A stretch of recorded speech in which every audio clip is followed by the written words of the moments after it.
Hello students, इस video में हम करने वाले हैं चैप्टर वर्क एंड एनर्जी की बैक एक्सरसाइज के क्वेश्चन नंबर 1 से 10 तक। दिस इज पार्ट 1, बाकी हम पार्ट 2 में करेंगे। तो क्वेश्चन 1 देखिए, look at the activities listed below, reason out whether और not work is done in the light of your understanding of the term work. तो वर्क के बारे में आपने पढ़ा हुआ है, 2 conditions necessary for work to be done. क्या होता है? Force and displacement. Force should be applied on the object and the object must be displaced. अगर दोनों कंडीशंस हैं then only work is said to be done. Force भी लगना चाहिए और डिस्प्लेसमेंट भी होना चाहिए। सिर्फ फोर्स लगेगा और डिस्प्लेसमेंट नहीं हुआ तो वर्क डन 0 आएगा। ठीक है, तो चलिए फर्स्ट देखते हैं। Suma is swimming in a pond. तो अगर वो स्विमिंग कर रही है तो उसने कोई मस्कुलर फोर्स लगाया, मस्कुलर फोर्स यूज करके स्विमिंग कर रही है तो फोर्स लग रहा है, और स्विमिंग कर रही है मतलब डिस्प्लेसमेंट भी हो रहा है। ठीक है, तो फोर्स और डिस्प्लेसमेंट दोनों है, तो yes work is said to be done, work is said to be done in this case. Next है, a donkey is carrying a load on its back. तो अब अगर डोंकी रेस्ट पे है या मोशन में, दो केस हम समझ सकते हैं, when donkey is in motion और when donkey is at rest. तो देखिए, जब डोंकी मोशन में, सपोज ये डोंकी है और उसके ऊपर ये लोड रखा हुआ है, दिस इज लोड, तो क्या होगा? डोंकी इस लोड के ऊपर ऐसे फोर्स लगा रहा है अपर डायरेक्शन में, डोंकी इस लोड के ऊपर अपर डायरेक्शन में फोर्स लगा रहा है और डोंकी का खुद का डिस्प्लेसमेंट हो रहा है इस डायरेक्शन में। तो फोर्स ऐसे लग रहा है, डिस्प्लेसमेंट ऐसे हो रहा है, इन दोनों के बीच में कितना एंगल है? 90 डिग्री। और आपको पता है जब एंगल 90 डिग्री होता है तो वर्क डन 0 आता है। एक बार इसको देख लीजिए, वर्क डन होता है force into displacement. Work is scalar product of force and displacement, that is equal to F S cos theta. और आप लिख सकते हो यहाँ पर थीटा कितना है? 90 degree. Angle theta is angle between force and displacement. Here angle between force and displacement is 90 degree and cos 90 is 0, so this will become fs into 0, that is 0. So work done is 0 when the donkey is in motion. Next case ले लें, अगर हम rest पे, donkey rest पे है तो obviously there is no displacement and there is no displacement, then work done is 0। ठीक है, तो दोनों ही केस में वर्क डन 0 आएगा। अच्छा, ये तो हो गया, अपना क्वेश्चन कंप्लीट हो गया, work done by the donkey. अगर आपको पूछा जाता work done by gravitational force, work done by gravitational force, तो वो भी 0 ही आता, क्योंकि डिस्प्लेसमेंट इस डायरेक्शन में और ग्रेविटेशनल फोर्स डाउनवर्ड डायरेक्शन में, इन दोनों के बीच में एंगल 90 डिग्री और कॉस 90 होता है 0। तो सभी केसेस में वर्क डन 0 है। बाकी आपको क्वेश्चन में बोला गया है डोंकी के बारे में, तो वर्क डन बाय डोंकी 0 होगा दोनों ही केस में, चाहे वो रेस्ट पे हो चाहे वो मोशन में हो। एक चीज ध्यान रखिएगा, ये जो मैंने बताया कि फोर्स अपर डायरेक्शन में क्यों है, जब भी कोई ऑब्जेक्ट किसी और के ऊपर रखा हुआ होता है, सपोज ये कोई सरफेस है उसके ऊपर ये ऑब्जेक्ट रखा हुआ है, तो दोनों एक दूसरे के ऊपर फोर्स लगाते हैं। ये ऑब्जेक्ट इस सरफेस के ऊपर डाउनवर्ड फोर्स लगाएगा, that is called weight of the object, और ये जो सरफेस है ये उसके ऊपर अपवर्ड फोर्स लगाएगा। ठीक है, तो यहाँ पर हमारे पास है डोंकी और उसके ऊपर लोड, तो जो लोड है वो उसके ऊपर ऐसे फोर्स लगाएगा डाउनवर्ड डायरेक्शन, लिफ्ट कर रहा है तो डिस्प्लेसमेंट हुआ, फोर्स भी लग रहा है, विंड मिल फोर्स लगा रहा है और जिससे पानी ऊपर की तरफ लिफ्ट हो रहा है, तो फोर्स भी लग रहा है और डिस्प्लेसमेंट भी हो रहा है। So work is done by windmill. Next है, a green plant is carrying out photosynthesis. इसमें भी बड़े कंफ्यूजन होते हैं बच्चों को। ग्रीन प्लांट की बात कर रहे हैं, सिर्फ ग्रीन प्लांट की बात हो रही है, तो work done by green plant क्या होगा? Work done by green plant, क्या डिस्प्लेसमेंट हुआ? फोटोसिंथेसिस हो रहा है, बॉडी के अंदर बहुत सारे रिएक्शंस हो रहे हैं, प्लांट बॉडी में बहुत सारे रिएक्शंस हो रहे हैं, पूरे प्रोसेसेस केमिकल रिएक्शंस हो रहे हैं, लेकिन ग्रीन प्लांट की बात करें, ग्रीन प्लांट ने वर्क किया क्या? क्योंकि वो डिस्प्लेस नहीं हुआ, एक ही जगह पर है, तो वर्क डन 0 होगा। So no work is done by green plant. Next है, an engine is pulling a train. तो ये तो बहुत ही क्लियर है, इंजन पुल कर रहा है ट्रेन को। ठीक है, तो डिस्प्लेसमेंट भी हुआ, फोर्स भी लग रहा है, फोर्स इंजन फोर्स लगा रहा है और ट्रेन में डिस्प्लेसमेंट हो रहा है, तो फोर्स भी है डिस्प्लेसमेंट भी है, so work is done. Next, food grains are getting dried in the sun. Food grains बस रखे हुए हैं सन में, ठीक है, तो कोई डिस्प्लेसमेंट नहीं हो रहा, तो वर्क डन 0 होगा, there will be no work done. Next है, sail is moving due to wind energy. तो sailboat is moving, sailboat move हो रहा है विंड एनर्जी की वजह से, तो यहाँ पर मोशन हो रहा है, डिस्प्लेसमेंट हुआ, सो work is done. Next question, an object thrown at a certain angle to the ground. Ground level से किसी एंगल पे हमने ऑब्जेक्ट को थ्रो किया तो कैसा, इस तरह का पैराबोलिक पाथ होगा। अगर हमने किसी एंगल पे ऑब्जेक्ट को किसी वेलोसिटी से थ्रो किया है किसी एंगल पे, तो it will have trajectory parabolic path. ठीक है, अगर आप वर्टिकली थ्रो करते हो तो ऐसे जाता है और वापस ऐसे आ जाता है। ठीक है, अगर आपने वर्टिकली ऐसे, ठीक है, वर्टिकली अगर थ्रो किया है तो ऐसे जाएगा, आफ्टर रीचिंग सर्टेन हाइट उसकी वेलोसिटी 0 हो जाएगी और वापस वो नीचे आने लगेगा। अगर आपने किसी एंगल पे थ्रो किया, कर्व ऐसे थ्रो किया, तो वो कुछ एक मैक्सिमम हाइट तक जाके और वापस नीचे आ जाएगा। तो यहाँ क्या दिया है, object thrown at a certain angle to the ground, ये ground moves in a curved path and falls back to the ground. The initial and final points, ये इनिशियल पॉइंट और ये final point, initial and final points of the path of the object lie in the same horizontal line, ये same horizontal line है, initial point और final point lie in the same horizontal line। तो work done by the force of gravity, work done by the force of gravity क्या होगा, work done होता है force into displacement। ठीक है, displacement ऐसे, और फोर्स ऑफ ग्रेविटी हमेशा वर्टिकली डाउनवर्ड्स लगेगा। कहीं पर भी ले लो आप, किसी भी, ये इनिशियल पोजीशन और ये final position, force of gravity किस डायरेक्शन में लग रही है, हमेशा ऑब्जेक्ट के ऊपर फोर्स ऑफ ग्रेविटी तो वर्टिकली डाउनवर्ड्स ही लगेगी। तो फोर्स ऑफ ग्रेविटी ऐसे और डिस्प्लेसमेंट ऐसे। ठीक है, फोर्स ऑफ ग्रेविटी हमेशा वर्टिकली डाउनवर्ड और डिस्प्लेसमेंट ये हुआ। ठीक, तो इन दोनों के बीच का एंगल कितना हुआ, 90। So work done by force of gravity will be 0 as force and displacement are perpendicular to each other. ठीक है, बाकी आप और डिटेल में देना चाहें तो आप ऐसे लिख सकते हो, F dot S that is F S cos theta, अभी हमने पहले वाले क्वेश्चन में भी किया था, और कॉस थीटा कॉस 90, और कॉस 90 होता है 0, so work done is 0। Next question, a battery lights a bulb, describe the energy changes involved in the process. तो बैटरी में कौन सी एनर्जी है, केमिकल एनर्जी। ठीक है, वो पहले इलेक्ट्रिकल एनर्जी में कन्वर्ट होगी, और इलेक्ट्रिकल एनर्जी से क्या होगा, बल्ब ग्लो करने लगेगा, तो लाइट एंड हीट, थोड़ा सा गर्म भी हो जाएगा, इसलिए light and heat energy. Moving to next question,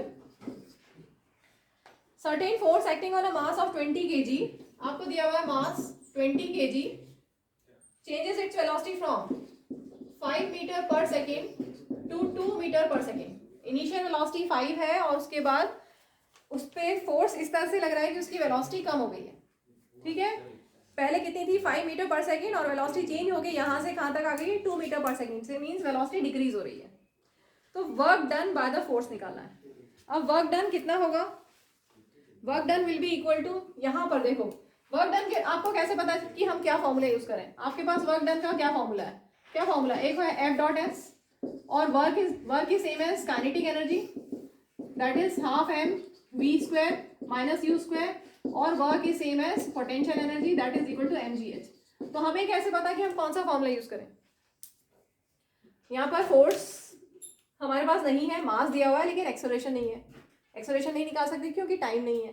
ठीक है, और ये वाला देखो mgh, इसमें हाइट की कोई बात नहीं की हुई है, एक ऑब्जेक्ट है जिसका मास 20 kg है और उसकी पहले वेलोसिटी थी 5 मीटर पर सेकेंड, बाद में उसकी वेलोसिटी हो गई 2 मीटर पर सेकेंड।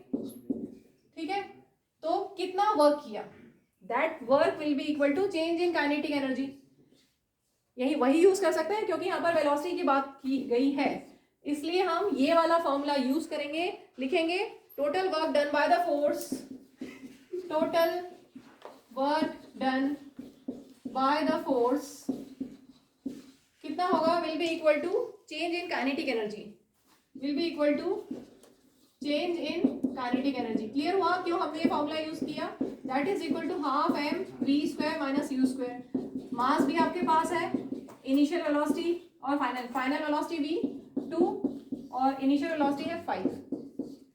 ठीक है, सॉल्व करते हैं, 2 10 20 10 यहाँ पर हुआ 2 का स्क्वायर 4 माइनस 5 का square 25, 10 into minus 21 that is minus 210 joule, energy की यूनिट जूल, वर्क की यूनिट जूल। नेगेटिव वर्क आ रहा है क्योंकि वेलोसिटी डिक्रीज हो रही है, पहले 5 थी और फिर 2 हो गई, वेलोसिटी डिक्रीज हो रही है इसलिए negative work done.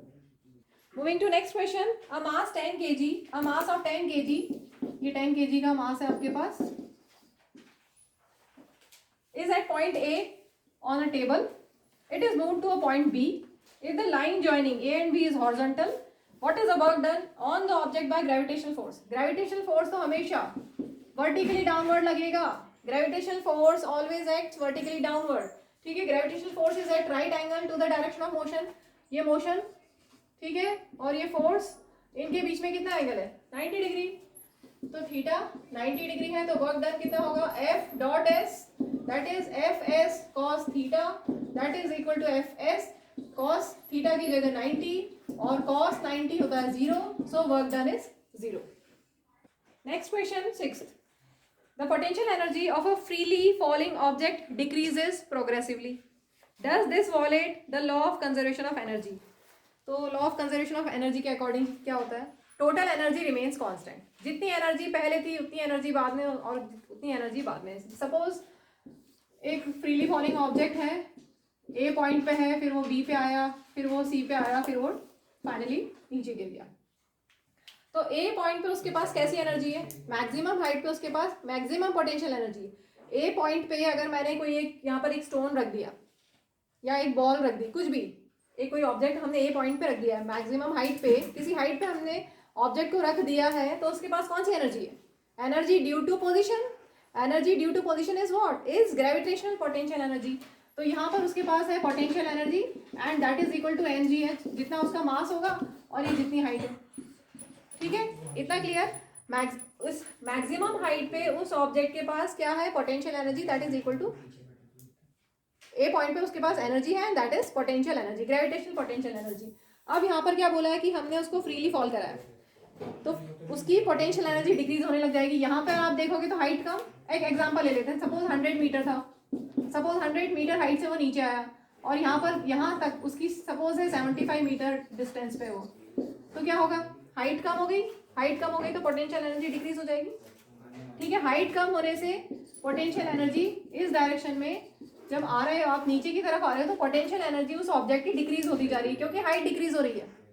Clear? Height decrease हो रही है तो पोटेंशियल एनर्जी डिक्रीज हो रही होने लगी. सपोज यहाँ से यहाँ तक में 40 मीटर है, तो पोटेंशियल एनर्जी डिक्रीज फर्दर. इतना क्लियर? पोटेंशियल एनर्जी डिक्रीज हो रही है. अब क्वेश्चन है कि does this violate the law of conservation of energy? No, because अगर पोटेंशियल एनर्जी डिक्रीज हो रही है तो उसके साथ में करस्पॉन्डिंगली काइनेटिक एनर्जी इंक्रीज हो रही है क्योंकि वेलोसिटी इंक्रीज हो रही है. तो it's kinetic energy increases on account of increase in velocity. उसकी वेलोसिटी इंक्रीज हो रही है ना. यहाँ पर उसकी वेलोसिटी 0 थी. आप सोचो किसी ऑब्जेक्ट को आपने ड्रॉप किया है तो यहाँ पर वेलोसिटी 0 है और जैसे जैसे वो नीचे आएगा उसकी वेलोसिटी इंक्रीज होती जाएगी. यस और नो? वेलोसिटी इंक्रीज होगी.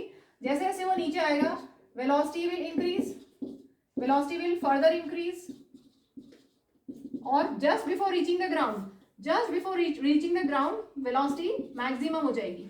ठीक है, तो क्या हुआ?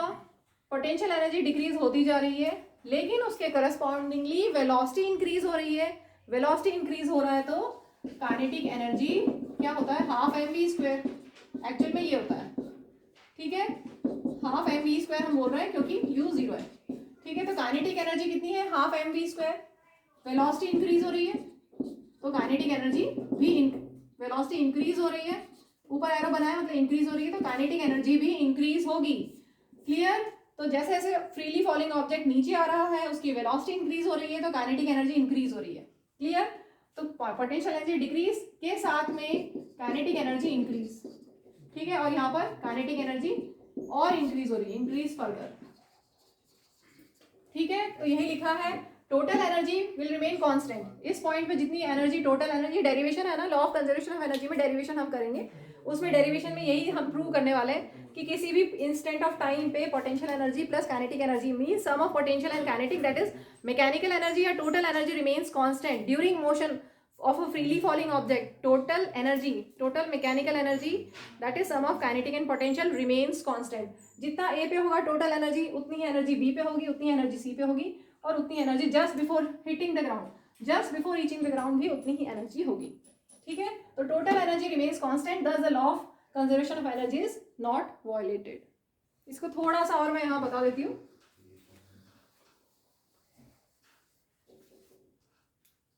ए पॉइंट पे पोटेंशियल एनर्जी है सिर्फ, काइनेटिक एनर्जी जीरो है, ठीक है। बी पॉइंट पे आओगे तो पोटेंशियल एनर्जी कम होने लगेगी और काइनेटिक एनर्जी इंक्रीज होने लगेगी, और टोटल एनर्जी जितनी यहाँ पर थी उतनी रहेगी। यहाँ पर टोटल एनर्जी अगर ई थी तो यहाँ पर भी टोटल एनर्जी ई रहेगी, जो भी वैल्यू होगी 1000 जूल 2000 जूल जितनी भी होगी उतनी रहेगी, ठीक है। अब और नीचे आओगे तो क्या होगा, हाइट कम हो जाएगी, हाइट कम हो जाएगी तो पोटेंशियल एनर्जी फर्दर डिक्रीज होगी, और काइनेटिक और वेलोसिटी इंक्रीज, ये एच डिक्रीज हुआ इसलिए पोटेंशियल एनर्जी डिक्रीज हुई, और काइनेटिक एनर्जी इंक्रीज होगी क्योंकि वेलोसिटी इंक्रीज होगी, ठीक है।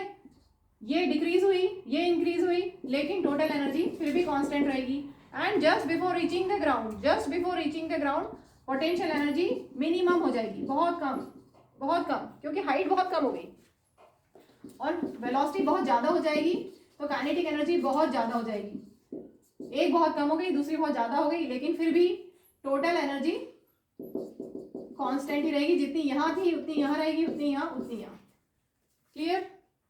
Next question, what are the various energy transformations that occur when you are riding a bicycle. तो बिल्कुल शॉर्ट में देना चाहे तो मस्कुलर टू काइनेटिक एनर्जी, ठीक है।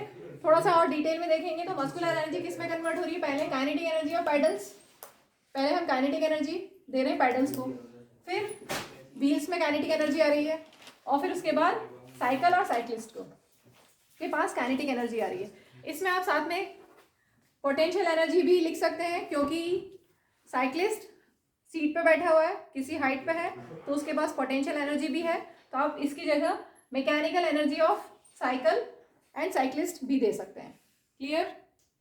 मूविंग टू नेक्स्ट क्वेश्चन 8, बड़ा ही इंटरेस्टिंग क्वेश्चन है। Does the transfer of energy takes place when you push a huge rock with all your might and fail to move it. Energy transfer हुई क्या, where is the energy you spend going. हमने energy तो use की है, लेकिन energy transfer हुई क्या, हमने अपनी पूरी फोर्स लगा दी, हमने अपना पूरा मस्कुलर फोर्स लगा दिया बॉल को, रॉक को पुश करने में, लेकिन क्या हुआ, न्यूटन्स थर्ड लॉ के अकॉर्डिंगली रॉक ने हमें इक्वल एंड अपोजिट फोर्स लगाया, ठीक है। तो when we push a huge rock, rock भी हमें equal and opposite large force हमारे ऊपर लगाएगी by Newton's third law of motion. तो क्या होगा, हमने जो अपनी एनर्जी लगाई, the muscular energy used by us, वो कहाँ जाएगी, it is used to oppose a huge force acting on us due to the rock. इसलिए हम ये बोलेंगे कि एनर्जी ट्रांसफर तो नहीं हुआ, लेकिन वो जो एनर्जी थी वो कहाँ गई, वो अपोज करने में, जो ह्यूज फोर्स था उसको अपोज करने में हमारी एनर्जी चली गई। या कहीं पे आपको ये भी मिलेगा कि द एनर्जी इज यूज्ड या energy is wasted, energy is used up in tiring us, ऐसा भी आपको कई जगह पर आंसर मिल जाएगा, ठीक है, दोनों चलेगा। Next question 9, a certain household has consumed 250 units of energy during a month, how much energy is this in joules. तो हमें सिर्फ यूनिट्स को जूल्स में कन्वर्ट करना है। आप ये ध्यान रखिए, 1 unit is equal to 1 kilowatt hour, ठीक है। तो 250 यूनिट्स किसकी इक्वल हो जाएंगी, 250 किलो वॉट आवर, ये रिलेशन याद होना चाहिए, 250 किलो वॉट आवर। अब ध्यान से देखिए, kilo watt means 1000 what, kilo जब भी लिखा हो, किलोमीटर, किलो लीटर, 1000 होता है, ठीक है। और 1 आवर मीन्स 3600 सेकेंड्स। कैसे, 1 आवर में होता है 60 मिनट्स और 1 मिनट में होता है 60 सेकेंड्स, तो 1 आवर में कितना हो गया, 3600 सेकेंड्स, जिसको हम डायरेक्टली यहाँ पर लिख दिया, मैंने डायरेक्टली यूज कर सकते हैं। अब बस कैलकुलेशन करना है, 25 इंटू 36 कर ले, बाकी पावर लगा देते हैं, 1 2 3 4 5 6 10⁻⁶, और इसको किलो वॉट आवर को हमने जूल्स में कन्वर्ट कर लिया। एक काम और कर सकते हैं इसको, चलो एक थोड़ा सा दूसरा इजी मेथड बताती हूँ इसको करने का। यहाँ से थोड़ा सा लंबा हो गया ये, और इसकी जगह हम ऐसा भी कर सकते थे, 1 kilowatt hour is equal to 3.6 into 10⁻⁶ joule. ये रिलेशन और होता है, इसको आप डायरेक्टली यहाँ पर यूज कर सकते थे। 1 kilowatt hour is 3.6 into 10⁻⁶ joule, तो हमारे पास कितना है, 250 किलो वॉट आवर, कितना है 250 किलो वॉट आवर, तो that will be equal to 250 into 3.6 into 10⁻⁶ joule. तो डायरेक्ट यहाँ पर हमें मिल गया इससे, और आप चाहें तो ऐसे भी कर सकते हैं, दोनों से सेम ही आंसर आएगा। अब सिर्फ मल्टीप्लाई करना है, 25 into 36,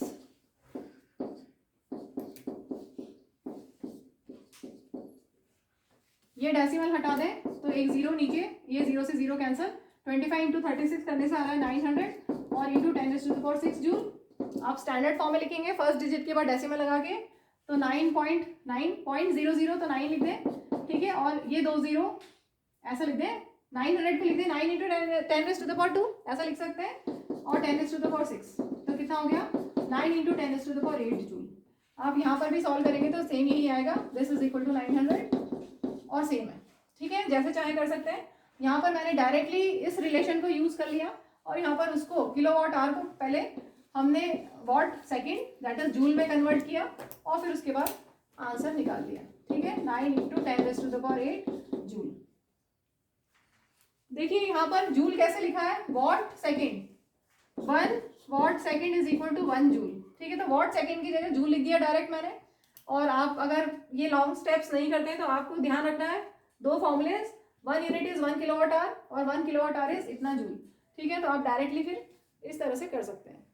moving to next question, an object of mass 40 kg, mass दिया हुआ है आपको 40 kg, is raised to a height of 5 metre above the ground. What is its potential energy? And if the object is allowed to fall, तो kinetic energy कितनी होगी, half way down में kinetic energy कितनी होगी, ये हमें पूछा गया है। तो इस क्वेश्चन को करोगे तो आपके काइनेटिक और पोटेंशियल के सारे कंसेप्ट अच्छे से क्लियर हो जाएंगे। हमारे पास एक ऑब्जेक्ट है जो 5 मीटर हाइट पे हमने रखा हुआ है, ठीक है, ये ऑब्जेक्ट है जिसका मास है 40 kg। तो पोटेंशियल एनर्जी कितनी होगी, पोटेंशियल एनर्जी का डायरेक्ट फॉर्मूला mgh, मास 40, g हम 10 ले लें, 9.8 भी ले सकते हैं, मैं भी 10 लेके कर रही हूँ, और हाइट है 5 4 20 और ये 2 जीरो लगा दिए, और पोटेंशियल एनर्जी आ गई 2000 जूल, मतलब हाईएस्ट पॉइंट पे उसके पास एनर्जी है 2000 जूल, ठीक है। अब हमें फाइंड करना है if the object is allowed to fall, मतलब उसकी इनिशियल वेलोसिटी 0, ड्रॉप किया है ना, allowed to fall, if object is allowed to fall, if object is allowed to fall, that means u equal to 0, initial velocity 0, और half way down में उसकी kinetic energy कितनी होगी ये हमें बताना है, ठीक है। तो काइनेटिक एनर्जी के लिए फॉर्मूला हमारे पास क्या है, हाफ mv² माइनस u², ठीक है, और u जब 0 होता है तो ये पूरा टर्म 0, तो हम डायरेक्ट हाफ mv² लिख दें क्योंकि u 0 है यहाँ पर।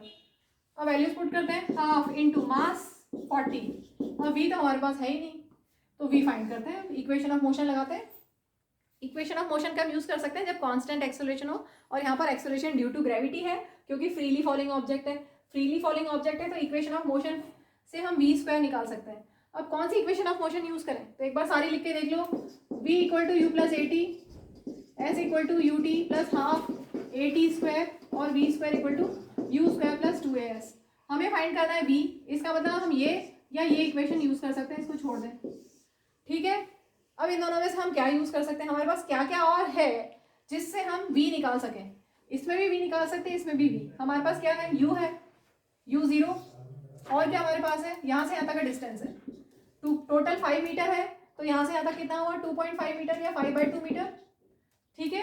तो हमारे पास s हाइट भी है और a acceleration due to gravity भी है, इसका मतलब समझ में आ गया, ये यूज करेंगे, क्लियर। t हमारे पास नहीं है इसलिए हम ये यूज नहीं करेंगे, हम ये यूज कर सकते हैं इजीली। तो पहले हम v² निकाल लेते हैं, v निकाल लेते हैं, u² प्लस 2 इंटू a कितना है यहाँ पर, acceleration due to gravity that is 10 हम ले रहे हैं अभी, और s है 5/2, हाफ वे डाउन पे पूछा है ना उसकी वेलोसिटी, यहाँ पर हम पहले वेलोसिटी निकालेंगे फिर काइनेटिक एनर्जी निकालेंगे, ठीक है। तो ये कितना हो गया, 0² को छोड़ दें, 2 कैंसिल, 10 5 50, तो v² इक्वल टू 50, v² को यहाँ 50 पुट कर दो, स्क्वायर रूट निकालने की जरूरत नहीं है क्योंकि वेलोसिटी नहीं पूछा है आपको, काइनेटिक एनर्जी पूछा है, तो v² की जगह 50 डायरेक्ट ले लेते हैं और सॉल्व कर लेते हैं, 20 इंटू 50 1000, ठीक है। तो यहाँ पर काइनेटिक एनर्जी हो गई 1000 जूल, और पोटेंशियल एनर्जी कितनी होगी, क्वेश्चन कंप्लीट हो गया अपना, आंसर खत्म। अगर यहाँ पर पोटेंशियल एनर्जी भी पूछी होती तो क्या करते, आपको ये पता है टोटल एनर्जी कांस्टेंट होती है, अभी हमने पहले वाले क्वेश्चन में किया था, टोटल एनर्जी कांस्टेंट होती है, यहाँ पर टोटल एनर्जी कितनी है 2000 जूल, तो यहाँ पर भी टोटल एनर्जी 2000 होनी चाहिए थी, तो अगर पोटेंशियल एनर्जी भी पूछा जाता तो वो कितनी हो जाती 1000, क्योंकि 1000 + 1000 करोगे तभी 2000 होगा। ठीक है, हमारा आंसर आ गया है 1000 जूल। यहाँ तक क्वेश्चन कंप्लीट।